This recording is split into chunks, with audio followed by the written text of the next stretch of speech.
Alright, lads, what I'm going to do here is take a look at Chapter 17 in Cold Mountain, Black Bark in Winter. And, I'm just going to sort of walk you through some of my notes, and I will do this for the first roughly 9 pages, and then I will leave you the rest to do sort of as I have done. Just understand that it's not necessary for you to go to this level of detail when you are annotating a text. However, I think that if you say allot I don't know, an hour maybe, doesn't seem unreasonable to me to spend an hour in homework for an hour of class time. And so if you spend this kind of time, and I think this will probably take me 20 to 30 minutes, and you can do something similar when you are annotating on your own. So I'm just gonna, this is gonna be fairly high level discussion. I'm going to mark probably a good deal more than you would mark. And one strategy that you might employ is this one, that if you, let's say that you just go to each pair of pages with one, say, category of device in mind. You might say, well, I'm going to pay attention largely to acoustics here and just train myself to look at acoustics, or I'm going to look at imagery, not only in type, so where's the visual, where's the olfactory, gustatory, tactile, and auditory, and so forth, but also classification of image. So when a passage, say, passes under your eye that seems to be particularly upbeat, then you might say, well, I wonder what devices or figures are in combination to help create that tone. And there's a piece in here that I'm going to talk about in a little bit of detail. So again, I'll deal with the first 9 pages, and then you might go through and sort of mirror what it is that I have done in the latter stage of the chapter. So here's the point that I'm going to make about the opening here of Black Bark in Winter. So this is the follow-on. It's an unusual chapter in that the chapter that preceded it was what we would call an Ada and Ruby chapter, and here we have a second Ada and Ruby chapter back to back. It's the first time this has happened in the novel. And I was going to make a joke about the word novel there, but anyway, so it is certainly a novel appearance. Okay, I went ahead and made the joke. All right, so if you look at this opening paragraph, it's written in the breathless and halting manner of someone recounting a near-death experience, of course, because that's in essence what has happened to the boy. So this is a good example of in media res. Opens in the middle of things, in the middle of the boy recounting what it is that he experienced up there on the mountain with the shooting of Pangle and Stabrod. And when they finished up jerking their trigger fingers, the horses all jumped and spooked, and the head man jumped and spooked. Okay, so we got that polysyndeton. Oh, and by the way, today's annotation is brought to you by a brand of pencils that I'm really fond of. This is the Tombow 8900 HB. The only thing that I'm not in love with is the fact that I got no eraser. However, this lets you know that it's for general writing. And Tombow is a Far East company made in Vietnam, but I believe their parent company is Japanese. In any case, went to cussing them and took his hat off and went and slapped them. So look at all the ands. And, okay, because he's, the words are tumbling out of him, again, because of the near-death experience that he just had. They didn't cover them or even go stand over them to say words, except that one of them said that what had passed might fairly be called a shootout since shots had been fired. Then one of them laughed, and one of them went and made water in the fire, and then mounted up and rode off. Again, all the ands here. I don't know what kind of place this is that I'm in where people do one another that way. Notice the contrast to the Georgia boys' impressions of the scene and what Stavrod had to say about the Georgia boys' own state being. I love the joke about, if I had a brother in jail and one in Georgia, I'd break the one out of Georgia first. So let's see here. Here with the polyptyton, I'll point out shootout and shots. So there's the music of the echoed cognates, and it is, of course, cacophonous music. But it puts the emphasis then on the shots that are the cause of death here. All right, and let's see. The metonymy here made water in the fire. So this is metonymy for urinated, and it characterizes the boy as being, somewhat, reserved in the presence of ladies. So it's a more delicate euphemism because he is addressing ladies. Nice example of the rural colloquial, which from here on out I'm going to go ahead and designate as Southern Appalachian English, or SAE. Okay. The Georgia boy's bearing was that of a man in the near aftermath of fright. He was yet excited, and there was urgency in his desire to express a tale he believed to be thrilling yet truthful.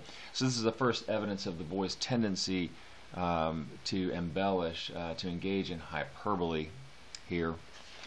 Okay. All right. My little note to myself is that when Ruby says, "What's the upshot of all this?" seems a little bit cute on Fraser's part to use that particular expression, given the fact that her own father has been blasted up there in the woods. Let's see. So again, here's the boy's hyperbole when they're trying to get information out of him, about how far away it is, and this is a nice scene here where they asked him how long it had taken him to get down, and he looked around and examined the flat gray clouds and the blue ridgelines as if trying to get his bearings. Because again, people back then told time, and especially the boys, not having a pocket watch or any other way to tell time, is of course going to be intimately familiar with telling time by where the sun is, and even if it's not sunny, he'd be looking. If he thinks that it's afternoon, he'd be looking for the west to try to get a sense as to, even in cloudy weather, where is the most intense light coming from, so that he could attempt to estimate. And so Ada tells him, of course, that it's 2:30 at the earliest. And notice that it's Ada that says this, right? Because she has been, we're starting to give her voice on her ability to orient herself in the world. Okay, so the hyperbole here, where when Ada says, "We'll need you to guide us back there," of course Ada's saying this. Ruby would not say this because Ruby knows exactly where it is. But the boy did not wish to go back up on the mountain, and would, he claimed, rather be shot where he stood than visit it again. So the hyperbole expressive of the extent of his fear then. Let's see. This last bit, where the boy is describing in this paragraph why he thinks that they should give him some food and supplies and whatever other thing he might need for the journey home. It's interesting and effective reflexive move to the earlier description of his cousin's death from the wet lung disorder that we probably are going to characterize as pneumonia. How he did not, because he lacked the implements to bury him, he just set him up on a ledge behind a little waterfall. It's a really peaceful scene, stands in stark contrast. Well, maybe not so much contrast. There's so much the conversation about where they're going to bury the men, and the sort of euphemism for where are you going to rest. You'll recall that when the community, the congregation of Monroe's they have a difference of opinion about death, where death didn't trouble them as much as it seemed to trouble Monroe. They were looking forward to the rest. So let's see here.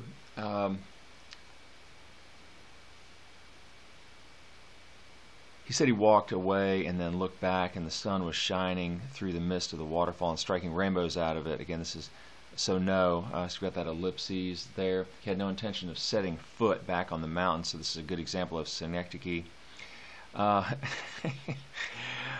Oh dear Lord, I love this paragraph. Look how she, I mean, how rough she is with him. We've got no need for you.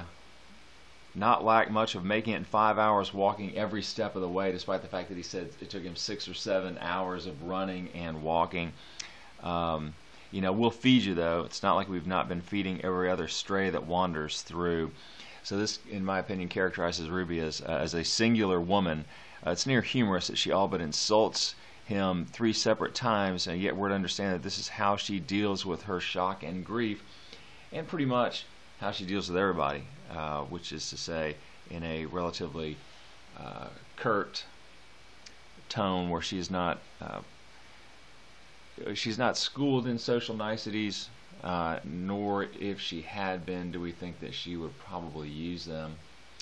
So this is a nice line here that when Ada is considering how to best comfort Ruby, who obviously has been informed of the death of her father, she wants to provide some sort of comfort, and thinks back about how women generally do this. And so the remark is through the narrator is that rather than weep and embrace and speak words of comfort and faith, though she did not entirely trust those formulas anymore, she was ready to offer any of them to Ruby that might do her good. And in a way, it's hard to believe that she ever did, but the influence of Monroe, of course, would have been significant, and we're going to get indication later of Ada's sort of having set these things aside as she emerges into her own self, or maybe herself is actually emerging after having been under the influence of Monroe. So here, again, I talk about resting them in the graveyard among the blacks. So the effect of this metonymy, of course, because whenever you talk about someone, you know, so someone's dead, and you'll find that I will occasionally forego the euphemisms. Again, this is euphemism is a term that is synonymous with metonymy, meaning a sort of nice phrase, one that's not quite as hard-edged and jarring. So burying them instead of resting them. So the effect of this metonymy is to avoid the jarring reference to death. And that's why people default to euphemism in general. So if we talk about our grandparents or someone that's gone on to glory, so there's an indication of a sort of Christian orientation to things, or they passed away. If you want to hit pause here and just write down all the different ways that people will refer to death or dying. I mean, there are just myriad ways of doing this to avoid saying, yeah, he's dead. All right. Okay, so let's launch on over here to the next page and point out a few things to you.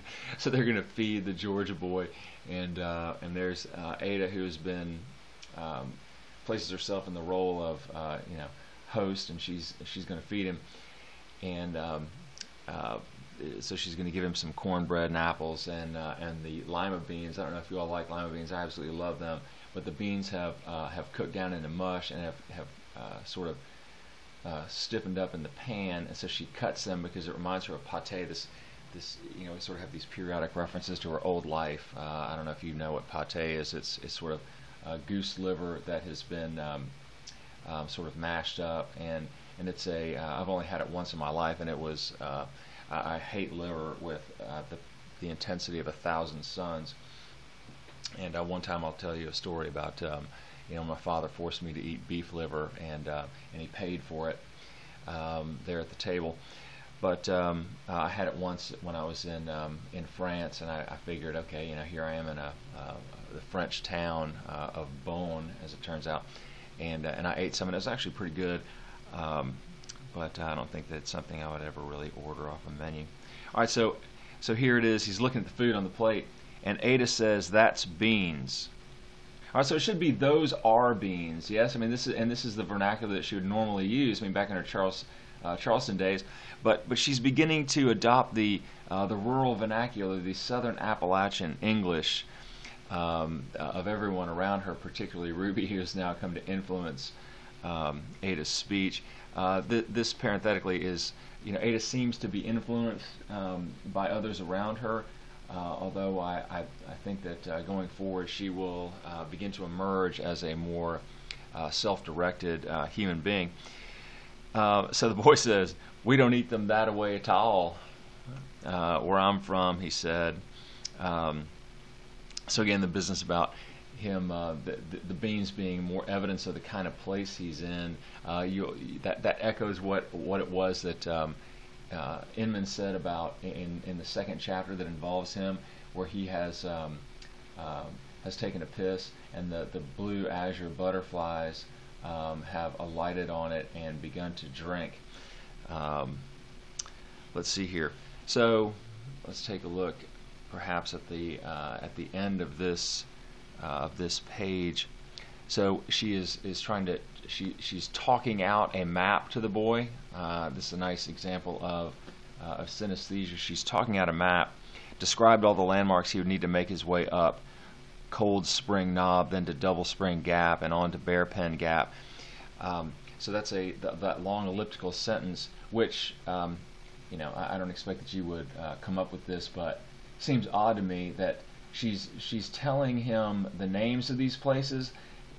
He's from Georgia. How's he going to know the names of these places? I mean, really. I mean, it's not like you're up in on the Appalachian Trail or hiking trails in the Great Smoky Mountains National Park, where there's wooden signs everywhere that tell you, "Oh, guess what? You're on the Boat Mountain Road," or you're on Chestnut Top Trail. So anyway, but it's Fraser's way of orienting us as Ruby would be oriented in the landscape. As you'll recall, there's no no stream or spring or branch that lacks denomination, and Inman, of course, gives us that information as well. Okay, so here we are, and I said that the ellipsis here, in combination with this staccato rhythm of the place names, is meant to characterize Ruby's tense manner, but also so this is a style point in terms of Fraser's writing. It also keeps him from having to default to the rather droning main clauses of she said and she indicated and Ruby told him, etc., etc. So it allows for it allows the prose to move along. Okay, all right. So here's another indirect insult. By such route the boy's flat and sorry home lay no more than 2 weeks distant. Ruby dismissed him from her attention. So again, these two, I wouldn't say it's contempt necessarily, but she certainly doesn't think much of him, as she's going to say later, that he is in general like most men that would benefit from having a foot in his back every waking minute. So here we have the polysyndeton: go by dark and sleep by day and don't strike a light. Again, the polysyndeton is designed to make that list stretch out some. Okay. All right. So on here to the next page. More polysyndeton. Ruby looked about at the sky for any marks of cloud or air or light that might foreshadow the weather. I encourage you in your own writing just to see how effective polysyndeton and asyndeton are in trying to create a sense of something. The sense of the interminable with the polysyndeton, the speeding up of elements in using asyndeton. I really want you to, if you get nothing else from our time together as writers, I hope it is that you will begin to employ some of these devices, ellipses, polysyndeton, asyndeton, anaphora. Look to use alliteration, these devices of repetition when you can. It just adds such great texture to your prose. So the ellipses, woolen or canvas. So they're Ada and Ruby are trying to decide what they're going to wear, and Ruby, of course, asks for if she's got any breeches. Okay, so this is the Southern Appalachian English. Have you got any breeches in the house? Trousers, Ada said. Okay, this is the more term for them. Woolen or canvas, either one, 2 pairs. So the ellipsis is indicative of Ruby's terseness, and also characteristic of good dialogue writing on the part of Fraser. I mean, he does a marvelous job with dialogue. I hope that you have noted this and appreciate it. This is an indirect or implied indication of Monroe's, say, relative girth as a middle-aged man, that as the two women, and it perhaps is just indicative of their slight builds, but as they put his pants on, roll up the bottoms to make cuffs, and then cinch them around the waists with belts. Here, the cinch the waist in with belts so that the extra material gathered like big pleats. I suppose you know what pleats are, that you normally would see in the front of trousers. So here, at the end, as they're thinking about how long they're going to be on the mountain then, and what's going to happen to Waldo the cow, Ruby reckoned Waldo would be bawling to have her bag stripped by the time they got back. So this is metonymy for the act of being milked, and again here this is is consistent with Southern Appalachian English. All right, let's see here. So in this, here we are on, for me anyways, page 298. So let's consider how does Fraser create and sustain this ominous, foreboding mood that that is a description of their early trip up the mountain as they travel to do the grim business of burying Stavron and Pangle. I've got the nice alliteration of gradations of gloom, all else shrouded from understanding, as she's describing that scene then. So that ellipsis there. Look at all these images of decline in this particular paragraph that begins, they had climbed for a long time under, so we look at under the thick canopy of dark hemlock. So hemlock then is, as you probably know, is used for poison. So all these things in combination. So it's under and descended. We have valley, had long since left what to Ada was familiar territory. The footing was soft. We have dropped needles. The snow fell. The ground in patterns of arcs or loops. It seemed not to want to die down. So this suggests a certain restlessness or dis-ease. So again, and you can do this anywhere where it occurs to you. You should have a feeling of, oh gee, this seems somewhat ominous or foreboding, and then just look at how the author uses language and imagery to create and sustain a certain mood. So here we are. There's a nice contrast of the same vowel in different patterns here, where Ada looked at the way the creek was seizing up with a thin rim of bright ice along its banks. Nubbles of moss, the water ripped along, so the onomatopoeia makes the scene more immediate, as is generally the project of onomatopoeia. This is these paragraphs that describe what Monroe would have done regarding the scene that Ada is describing about the creek that is beginning with the cold to seize up, as she says. In other words, ice to form on the surface. That Monroe would have looked for some sort of analogy. And so notice that this is. I assume that you've been introduced to the concept of the pathetic fallacy. It is used largely in Shakespearean plays, where the earth somehow will react in concert to human affairs.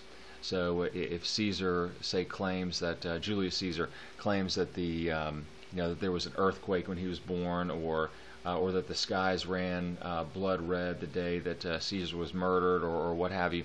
Anyway, these ideas of this is called the pathetic fallacy, and so this is the Christian analog to the pathetic fallacy, that all God's works but elaborate analogy. All right, so I just wanted to point that out to you. A nice use of ellipsis here at the end, or perhaps a warning. And the breaking up of adding this little parenthetical, perhaps, instead of just so Ada quite naturally thought the stream and the ice might offer a weapon of the spirit. That's a nice use of figurative language there, or a warning, or perhaps there's a sense of qualifying that remark. Let's see. So here, but she refused to believe that a book could say just how it should be construed or to what use it might be put. So this is Ada continues to put aside Monroe's teaching as she continues to emerge as a new and distinct self. Nice music here with old oaks, globes, mistletoe. And then here at the end of this paragraph, what path there was as she's describing what they're walking on. It seems some abandoned Indian trail long unwalked, linking a set of points that no longer existed. So that's an implied allusion to the Trail of Tears, because that Cherokee culture has been eradicated from that part of the country when the government forced those people to resettle in Oklahoma. The description then of the shelter that they're going to occupy for the night. If you didn't look up the word dolmen, it is a prehistoric monument that consists of 2 or more upright stones then that support generally a flat top. So it's quite often a sort of a burial monument or a place where there is some sort of ceremonial import. Stonehenge is a pretty good example of this type thing. But here, when Ada, as architecture, its shape reminded Ada of the symbol for pi. So I hope that allowed their place to spring dimensionally to mind for you. So here I am on page 300, and just taking a look here as Ada has commented on the Georgia boy, and says that he didn't seem like much of a one as far as men went. And this is, without question, the boy did not seem like much of a one as far as, and that is just as Southern Appalachian diction as you can get, having spent some time myself up in Upper East Tennessee and near Cumberland Gap. I mean, this is just how people talk. Okay, so this is a beautiful visual image and tactile image to ground the hyperbole that the Georgia boy would benefit from having a foot in his back every waking minute. Nice ellipsis here with the flakes of old hope, however slight, in the dirt, the particles and the arrow points and so forth that come up from the dirt in the at the floor of that little dolmen that they're staying in. Let's see. This would do, Ada thought, as she lay there in the shelter, wrapped in the quilts and underneath the pile of leaves. The abandoned trail through mountains and rivers, not a soul around. The stone shelter warm and dry and strange as an elfin lodge. So you have that marvelous simile there. But the elliptical sentences all speak of a simplicity to match the scene. So again, this is how excellent writers, and you yourself, as you emerge into becoming excellent writers, can use the various figures in order to shape the intention of your prose. So the fire seemed to have no interest other than animals. Of course, it's Ada's mind that has merged then with the fire. She is, of course, personifying or at least animating the fire, having no interests other than animals. So we've got a nice paradox here. The animals seemed wonderful and horrible in their desires. They're talking about the song that Stavrod had been singing. More wonderful and horrible still was the human voice speaking. All this, the human voice speaking the song's words, wishing away its humanity to ease the pain inflicted by this list: lost love, comma, betrayed love, comma, love left unexpressed, comma, wasted love. So the asyndeton here seems to speak to how elusive true love is in the lives of people. So as we get here toward the end of this, and then I'm going to wrap it up, nice description here of the snow that they have awakened to, It lay ankle bone deep on the ground. So this is notice how much more much more vivid is the image here than if it had just been expressed as the snow lay ankle deep, which is what most of us would default to. But ankle bone really is a sort of implied tactility to it, and the image is much more vivid because of its specificity. Let's see, and here's the last bit where Ruby is describing having first had tea provided by Mrs. Swanger. She admired it so much that she gave Stavrod a handful of it tied in a square of cloth as he went off on a coon hunt. As you probably know, coon hunts are conducted in the dead of night. I'll have to tell you a story about being invited to go on a coon hunt when I was in Upper East Tennessee, teaching at Lincoln Memorial University. So this characterizes Ruby not entirely devoid of care for her father. I mean, she gave him a little gift, and one that is sort of nuanced in terms of her appreciation for it, and perhaps he might appreciate this as well.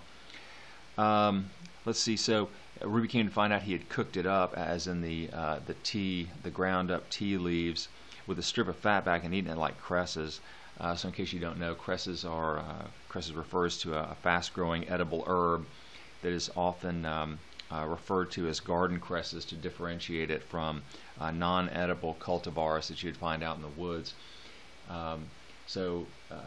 Various types of greens that southern cuisine would pair with meat. So the sharpness of the tang of like mustard greens and dandelion greens and so forth that would pair then nicely with sort of the fatty taste of a fatback or other kinds of pork or beef. All right, so I'm now going to leave it to you to go on further into the chapter and do some annotation. I hope this was helpful for you.